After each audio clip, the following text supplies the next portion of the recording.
Hello and welcome to Your Soul Projects podcast, where we help you follow through on what matters to you. I'm Shereen and I help people accomplish their creative and meaningful projects. And in this season, from seed to fruit, we'll be using the garden as our guide to help you go from idea to done. You'll learn how to plant the right seeds, nurture your vision, protect it from the weeds of doubt, and bring it to full bloom. So let's dive in. Welcome to episode 1 of the podcast. In this first episode of our From Seed to Fruit series, we're talking about ideas, where they come from and how to choose which ones to focus on. Every completed project started with an idea. And if we're using the garden as our guide, this is the stage where we're gathering and choosing seeds. In life, your seeds are your ideas, but before you start planting and nurturing your ideas, it helps to gather them and have a good look at them. So looking at them closely will help you decide which ones you're going to focus on this season. So in today's episode, we're going to be helping you gather your seeds and choose which seeds you'd like to plant. But before we do that, let me give you a quick rundown of what to expect from this Seed to Fruit series. Today, in episode 1, as I mentioned, we'll be talking about which ideas to focus on now and where ideas come from anyway. In episode 2, we'll be talking about how to start a creative project without overthinking it. Then in episode 3, we'll talk about how to stay motivated on your creative project and what to do when you've lost momentum. Then in episode 4, we'll look at how to protect your project from distractions, doubts, and any outside pressures. In episode 5, we'll look at how to stay consistent and energized as you work on long-term projects without burning out.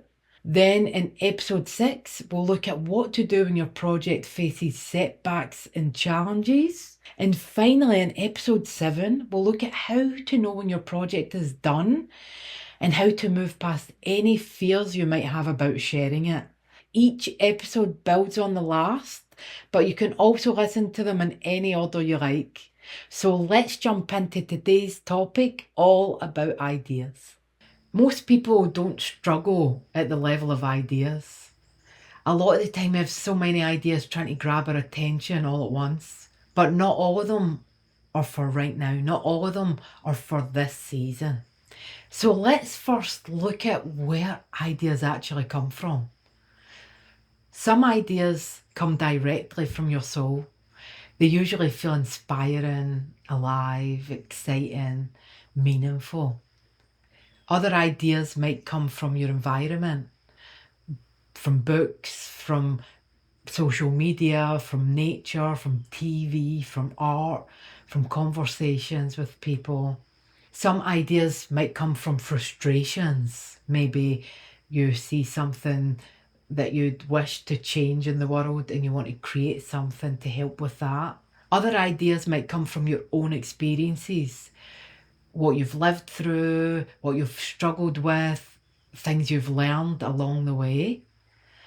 And other ideas come from your dreams, your desires, what you wish for, what you'd like to create and bring into the world. But not every idea is meant to be planted. Some are like wild seeds blown in from the wind, nice to look at, fun to notice, but they're not for you. And some of them are for later. They're not for this season. So just keep this in mind. So now I'd love to give you a little practice to help you gather and choose your seeds. And if you're anything like me, I've had post-it notes everywhere with ideas all over my desk. I've had like 25 journals with ideas spread everywhere. Tons of documents on my computer. So the first thing I'd like you to do is to create a seed basket or a seed box. And this is where you're going to stash all your ideas. The main point here is to gather all your ideas and have them in one place. So you can get creative with this. You could use an actual box or a basket and write your ideas on paper and put them in there. You might have a dedicated ideas journal where you have specifically just for ideas, or a document on your computer. Get creative with it. Create a system that works for you. Maybe you already have one. Great. By doing this, we stop the other ideas coming up while we're trying to focus on the idea that we're chosen to work on. So this is a great way to just gather everything and make space for what it is that you want to focus on. Recently, I've been using Trello, which is a project management tool. I think it's mainly used for teams to collaborate on projects, but it has little boards, and I've been recently stashing my ideas in there, so you might want to try that also. So write down all the ideas that feel relevant today. You don't need to go through all your old journals. You can if you want to, but write the ones that feel relevant for you today, and also add to that as new ideas come up. So you've got this dedicated place now where you keep all your seeds, and every time a season's over, you look at the seeds and you have new seeds to choose from. Okay, so write them all down, and when they're written down and easy to find and all in one place like this, they're less likely to come up and distract us. Now, once all your ideas are together in one place, it's time to decide which ones to focus on. So I want you to take a good look at them. Go through the lists, go through the pieces of paper, whatever you have. And I want you to tune into the ideas that you have and feel into them and ask yourself, which one feels most alive, most energized for me right now? And also ask, which ones do I actually have the time, energy, and resources to focus on right now? And also, as you're going through the list, I want you to notice ones that might feel a little heavy or forced or like you should do them. And I want to note that you will have to take action on some things that might not seem fun, because they contribute to the bigger idea that you're focused on. So sometimes we do have to take action on these things. Also, when you're going through the list, notice the ones that are definitely for later and put them aside.